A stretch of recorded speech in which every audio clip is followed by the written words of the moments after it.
This video is brought to you by Squarespace. From websites and online stores to marketing tools and analytics, Squarespace is the all-in-one platform to build a beautiful online presence and run your business. Check out Squarespace through the link in the description below. More about them in a bit.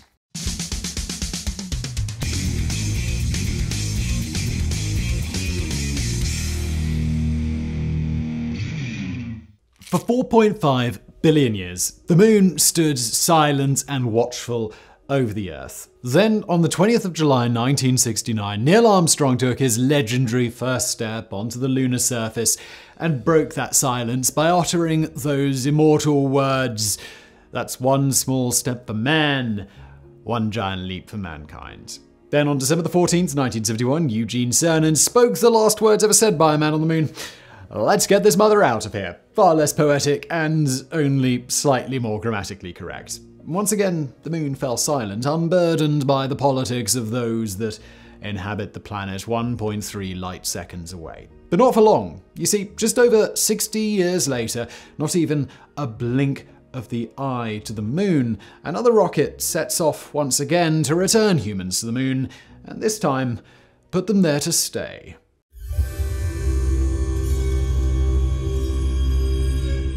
The Greek goddess Artemis, according to Greek mythology, was the daughter of Zeus and Leto. Born on the island of Ortega, following her birth, she is said to have assisted her mother with giving birth to her brother Apollo because, well, of course she did. Spending her childhood in the mountains, she became a prodigious hunter and archer, while her brother Apollo would go on to become the god associated with the sun, among many other things. She would come to represent the hunt, wilderness, wildlife, and relating to today's video, the moon. The naming of missions after mythological deities began with the Mercury program, the United States' first step into manned space flight. Following this was Gemini, and after that Apollo. This all seems a little confusing considering Apollo was the god of the sun, not the moon. However, the Apollo missions were first and foremost about surpassing the bounds of Earth and traveling further than anyone had ever done before, and also about beating the Russians, but, you know, that other stuff too. The name was first proposed by Abe Silverstein, a manager at NASA, who is quoted as saying that he felt that Apollo riding his chariot across the sun was appropriate to the grand scale of the proposed program. It just seems rather appropriate that our next mission to the moon would be named after his sister. And that is where we'll begin today, at the Artemis Program. Precisely what it is and how it differs from the Apollo program. It wouldn't be hyperbole to say that in many ways the Artemis program is man's first true attempt at the moon and the rest of the solar system. No, I'm not saying that the Apollo moon landings were faked. Calm down. What I mean is that while yes, we have physically put men on the moon before, that achievement brought us no closer to being an interplanetary species. In fact, it maybe took us further away considering that it was done purely as an antagonistic move against a nuclear-capable enemy. And that is, in fact, the biggest shortcoming of the Apollo program. While it was a truly amazing achievement, it was fundamentally a flawed program. When you look back at the lengths that scientists at NASA went to in order to put people on the moon, it's difficult not to pick up on the sense of urgency and even desperation that seemed to permeate the whole project. The goal was to simply get to the moon and get back, and that's what they did. However, it's pretty clear that they had little time to dedicate to matters such as sustainability or even finesse. We're really, as a species, just not ready to go to the moon. We didn't know how to live in space. We didn't know how to live outside the Earth's magnetic field. And we were just barely technologically advanced enough to make something capable of even making the journey to and from it, let alone with 3 men on board. Again, this is not a criticism of the amazing things that those scientists achieved.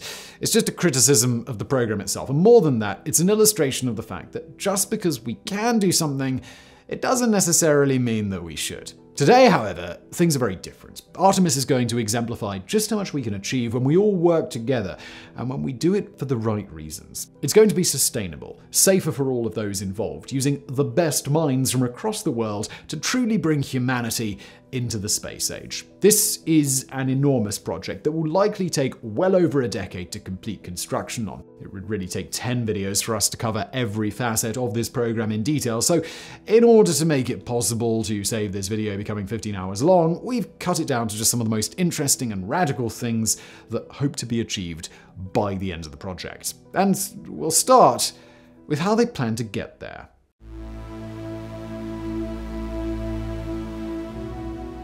The first step to getting to the moon is, obviously, leaving Earth. There are several methods of doing this: big guns, nuclear bombs, and those alien spacecraft parked at Area 51 to name a few. On this occasion, however, NASA has decided to opt for a chemical rocket. The SLS, otherwise known as the Space Launch System, is NASA's modern solution to Earth's gravity problem. In development since 2011, the SLS is pretty much just a redeveloped version of the Space Shuttle's launch system.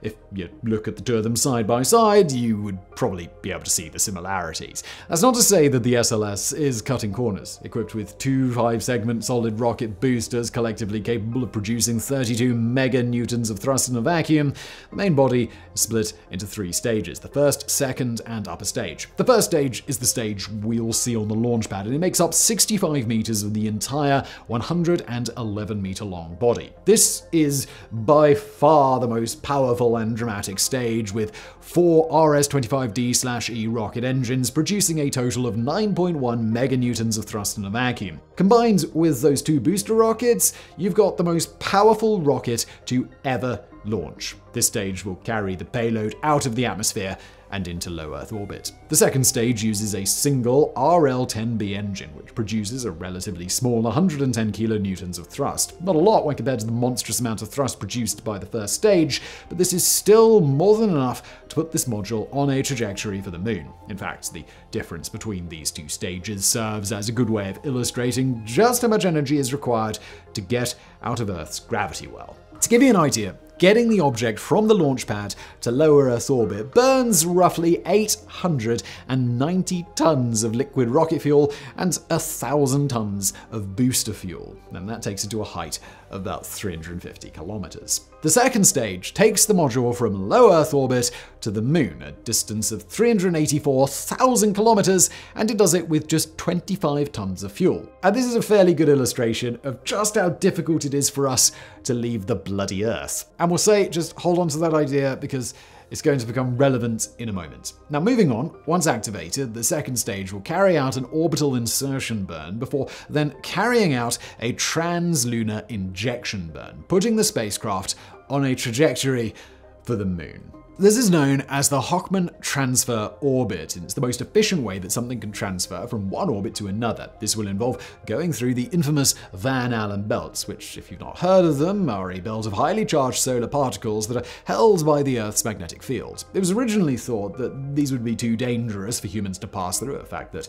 Apollo 11 conspiracy theorists regularly point to. However, there is a route through these belts that minimizes the exposure to high-energy particles. And, well, this brings us neatly to the third stage, otherwise known as the exploration stage. This stage contains the Orion module, which will be responsible for housing and protecting the astronauts from the vacuum of space and those aforementioned high-energy particles. Now, just before we continue with today's video, let me tell you about today's fantastic sponsor, Squarespace. Look, it's a brand new year, and maybe your New Year's resolution is to take action on that big web project you've been dreaming about. Well, Squarespace is the place to do it. You want to do a website, a blog, an online store, a podcast, whatever. If it involves the web, you do it with Squarespace. Maybe you're the hands-on type, lots of opinions and ideas about what exactly your website should look like. If so, very cool. Squarespace gives you tons of customization options you could ever want, with no patches, no technical BS to worry about. Or maybe you need something functional, just something that works with minimal thought so you can stay focused on the content and not the coat of paint.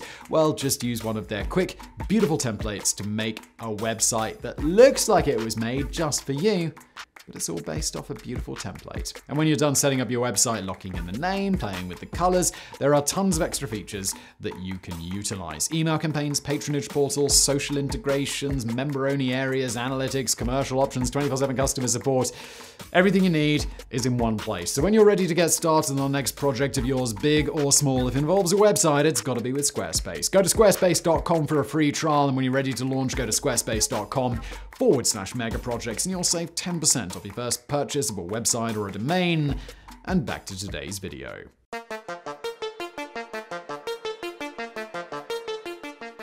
It's fitting that we spent the majority of the last section talking about the differences between the Apollo and Artemis programs, because nothing illustrates their differences better than the Orion capsule.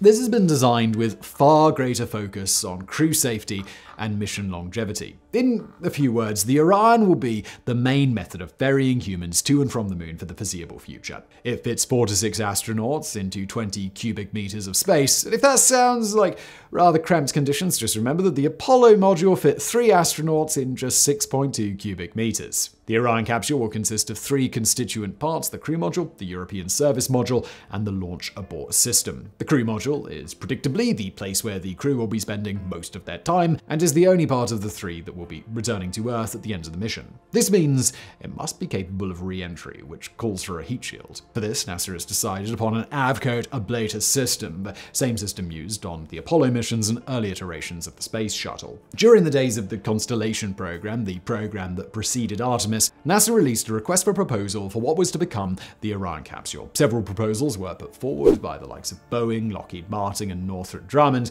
with Lockheed Martin ultimately winning out. Following several years of development, the Constellation Program was cancelled and the Orion capsule was shelved. Despite this, development continued on the Orion, and by the time the Artemis missions came around, the crew module had been almost completely redesigned. NASA set the bar high early on in the development process by making it a requirement that the module be capable of supporting a manned mission of a minimum 21 days, which, for reference, the Apollo missions were just 7 to 9 days. It will also be capable, once the time comes, of staying in space for upwards of 6 months in sort of a hibernation state. This would become necessary when we get LOP-G into orbit around the moon, and we got more on that coming later. As for the internals of the crew module, the cockpit has been designed to be very similar to that of a Boeing 787, using all digital instruments, which is something known as a glass cockpit. It's also got a computing system that's orders of magnitude more powerful than the one Apollo had. Further, it comes with an auto-docking feature that will allow the computer to take over the highly complicated task of docking with other spacecraft, although there will be an override system should the need arise. We're not saying HAL 9000, but maybe HAL 9000. I'm sorry, Dave. I'm afraid I can't do that. Self-aware AI aside, venturing outside of our protective rocky bubble has always been a dangerous undertaking. This was one of the reasons why the Apollo missions were carried out with such haste, as spending too much time outside the Earth's magnetic field would expose the astronauts to radiation levels up to 700 times greater than that on Earth. And as we begin to set our sights on the Moon and Mars, our timelines for mission go from several days to, at a minimum, 21 days for the Moon, and 9 months for simply getting to Mars. A full Mars mission would call for a maximum of 18 months outside of any kind of planetary protection. It is for this reason that one of the most pressing issues is how we create an environment with radiation levels low enough for extended human habitation. Your first thought might just be to cover the spacecraft with some kind of heavy metal shielding. This kind of lead shielding, though, would simply be so heavy that even a couple of centimeters wrapped around the hull of the ship would add hundreds of tons of extra mass to the spacecraft. And even if you were able to get all of that into orbit, it would actually end up inflicting more damage to the crew than it would help prevent. This is because lead is an extremely heavy element, with approximately 125 neutrons and 82 protons, which makes it very good at cutting out high-energy rays like X-rays and gamma rays, but, well, terrible at dealing with charged particles. And solar radiation is mostly made up of highly charged particles traveling very near the speed of light. When that kind of particle hits a lead atom, it causes many of these nucleons to break apart and scatter straight into the spacecraft cabin. Imagine it's sort of like trying to protect yourself from a barrage of arrows by building a wall of shotgun shells. Sure, it's absolutely going to stop those arrows, but you're still going to get hit with a buckshot. God knows we don't want that. The solution was to use materials known as low-Z materials. These are elements with low levels of nucleons, the fewer the better, with hydrogen being possibly the best low-Z material. However, hydrogen is also highly flammable and hasn't been used since Apollo because a spark caused the polypropylene lining around the capsule to catch on fire, tragically killing 3 men on board. As far as we're aware, there are currently only 3 methods incorporated into the Orion capsule to mitigate the risk of solar radiation. First is the use of a lithium-aluminium alloy to build the majority of the structure of the capsule. This alloy is a bit of a wonder material for spaceflight, it being super light, stronger than titanium, excellent at absorbing high-energy particles, and highly elastic. The exterior Ortega is designed with several different layers of material placed one on top of each other, the material with the heaviest atoms on the outside and then the lighter ones within the module. This configuration acts to efficiently absorb some of those loose nucleons entering the cabin without adding too much weight. Second is a special protective clothing for the astronauts to wear. There isn't a massive amount of information on this, however, it is thought that the astronauts won't be wearing it at all times, just whenever there are raised levels of radiation, such as when they're traveling through the Van Allen belts. The third bit of protection is kind of like a storm bunker within the capsule, and that is because space weather is absolutely a thing, and inclement space weather is far more dangerous than the kind of weather that we get here on Earth because it comes in the form of solar storms. This is when massive amounts of radiation and highly charged particles are ejected from the sun at very high speeds in something called a coronal mass ejection, or CME, and you absolutely don't want to be around when one of these comes rolling through. They're pretty rare events, and it's unlikely that one would occur during an Artemis mission, and even more unlikely that it would be directed at Earth, but NASA has planned for it nonetheless. Unfortunately, if one does occur and a mission is underway, unless the astronauts are on their final approach to Earth, there would simply not be enough time to avoid it. However, we do have warning systems in place, and should something happen, the astronauts will have anything from 3 to 12 hours warning. In effect, what they would do is gather all of the supplies, food, and pretty much everything that is movable and place it in a kind of shell in the center of the cabin. The astronauts would then get inside this shell. This would put the maximum amount of material in between the astronauts and the oncoming storm. They would then be able to pilot the craft from inside the bunker and wait it out. Now, you might be wondering, well, why is this an issue? We have astronauts in space all the time on the ISS. Well, the ISS is in a location called low Earth orbit, and this does count as space, but it is still well within the vast majority of the Earth's magnetic fields. In fact, the ISS is so close to Earth that despite their apparent weightlessness, the gravity that they're experiencing is still pretty much exactly equal to what we experience at sea level. The only reason it appears as though they're weightless is because they're traveling so fast in a horizontal direction that the ground is falling away as far as they're approaching it. Okay, so returning to the other constituent parts of the Orion capsule, we have the launch abort system, which is attached to the top of the crew module and does exactly what it says on the tin. That is, should something go wrong during the launch, the system will activate, pulling the module away from the rocket. And there is something kind of funny about a rocket being used to escape another rocket. However, NASA didn't see the comedy in the situation, and in their drive to ensure the safety of the crew, NASA actually built a rocket with this system attached to it and then intentionally blew the rocket up mid-flight just to make sure that the escape system worked and it could outrun the SLS, which it did. Assuming that nothing goes wrong with the launch ejection system will be jettisoned shortly after the rocket reaches orbit. Finally, we have the European Service Module. Designed by Airbus, this is pretty much the utility closet of the Orion module. It contains the majority of the life support systems, much of the food storage, the water reclamation system, the electrical systems, navigation systems, as well as the external solar array.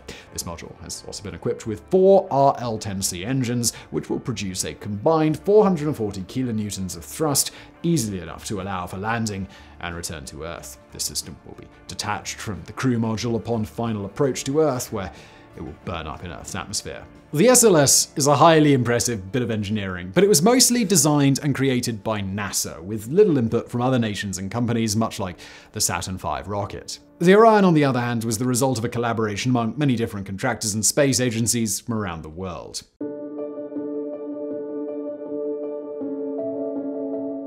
Okay, so we're ready to land on the moon. We have the why. Now, all we need is the where and the how. First things first, we have to decide on a landing zone. During the Apollo era, NASA decided to land on the equator of the moon for many reasons, the primary one being that it's the easiest place to place a spaceship. The second time around, we're looking for something to call home rather than a landing site. This has led NASA to focus on areas with qualities as similar to Earth as possible. Now, owing to the fact that the moon provides only 1/10 of the Earth's gravity and about 1/5000th of the air pressure, scientists had to be pretty abstract with what they deemed to be Earth-like conditions. To start with, the temperature on the surface of the moon can vary wildly. In science units, it can be anywhere from 95 degrees Kelvin and 390 degrees Kelvin, or in normal units, that's minus 178 Celsius to 116 Celsius, or in freedom units, that's minus 240 Fahrenheit to positive 290 Fahrenheit. Fortunately, there are places where temperatures remain consistent and within reasonable levels, namely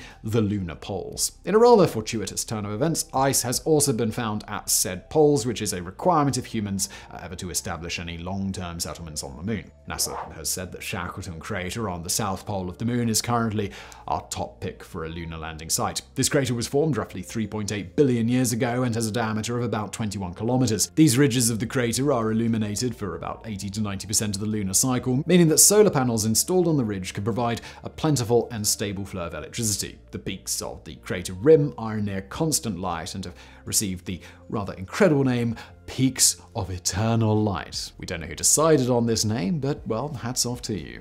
The center of the crater, which is around 4.8 kilometers deep, is in near constant darkness, putting the temperature at around minus 180 Celsius. And I know we just said that cold is a bad thing, but not here, because it means that any water carried to the crater on a comet will have remained frozen. Assuming all goes to plan, we'll be landing there by Artemis 3. That gives us the where. Now we just have to figure out the how, which is precisely the question that NASA asked in a request for a proposal sent out to several US aerospace manufacturing companies. After receiving their proposals, they selected 3 to progress to the design stage, those being proposals from SpaceX, Dynetics, and a collaborative proposal from Blue Origin, Lockheed Martin, and Northrop Grumman. Ultimately, SpaceX won out with their Starship HLS proposal, which is pretty much a highly modified version of SpaceX's basic Starship rockets. This is a whole mega project in itself, and if you'd like to see a video about that, well, leave a comment below. For now, we're going to focus on the second part of that title, the HLS, which stands for Human Landing System. Originally, the Starship was produced with the goal of getting humans to and from Mars in a reusable ship. Unfortunately, due to the fact that the Moon and Mars aren't the same place, some significant changes had to be made to the design of the spaceship. As of yet, there isn't a lot of information pertaining to the differences that SpaceX has made to account for these differences. The primary source of information seems to be Elon Musk's Twitter account and promotional rendered images of the design. That being said, what we do know is that as the Starship will not have to deal with re-entry of any kind, owing to the fact that once launched it will not be returning to Earth until it's decommissioned, this has eliminated the need for a heat shield or air brakes. This variant will also have Methalox boosters placed midway up the ship's body rather than at the bottom of the ship. These engines will be reserved for landing on and leaving the lunar surface. Their placement is to reduce the risk of any lunar regolith getting kicked up during landing and damaging the spaceship and its engines. As far as we know, these are the majority of the changes that have been made to the Starship. However, we expect to hear more about this in due course. The easiest way to describe how NASA intends to use this ship is to simply describe what a mission involving the Starship HLS would look like. To start with, the crew would launch using the SLS and Orion capsule. They would coast from lower Earth orbit into their near rectilinear lunar orbit, where they would meet the Starship already in orbit around the Moon. The crew for the lunar descent would transfer onto the Starship, where they would descend to the lunar surface, do their thing, and then return to the Orion capsule, and then they'd return to Earth. There was conflicting information as to whether the Starship would be in lunar orbit prior to Orion's arrival, or whether they would meet in orbit. I'm sure I don't have to tell you this, but this is very much an ongoing part of the project. There is sure to be more information to come, but this is the majority of what we know as of the making of this video. Elon Musk has made some intimations that once it has reached the end of its service life, it will be guided to the lunar surface where it will act as part of the first lunar base. However, there's little to confirm this. Like I say, this is very much an ongoing part of the project, and there are sure to be changes as the timelines and requirements become more and more clear. However, there is one part of this mega project that we're yet to cover, easily one of the most ambitious parts, the Gateway, which, well, you can look forward to in our follow-up video to this one. The Artemis Program is intended to return humans to the Moon for the first time since 1971. And many have drawn similarities between the Artemis and Apollo programs, but the closer you look at the two, the more you see that these similarities are pretty superficial. When we went to the Moon, it had little to do with scientific research and everything to do without innovating the Soviet Union. As a result, looking back at the first moon landing, it comes across as a burst of thinly veiled innovation surrounded by a sea of political posturing. It was done to prove that as a nation, the United States was simply more capable and more powerful than the USSR. No one's saying that the Apollo missions weren't a truly amazing achievement. They were. All we're saying is that perhaps we should use Apollo as a lesson as to what happens when we allow conflict to drive innovation, as opposed to our curiosity. So I really hope you found this video interesting. If you did, please do hit that thumbs up button below. Don't forget to subscribe. Stay tuned for the next part of this series, and I'll see you next time.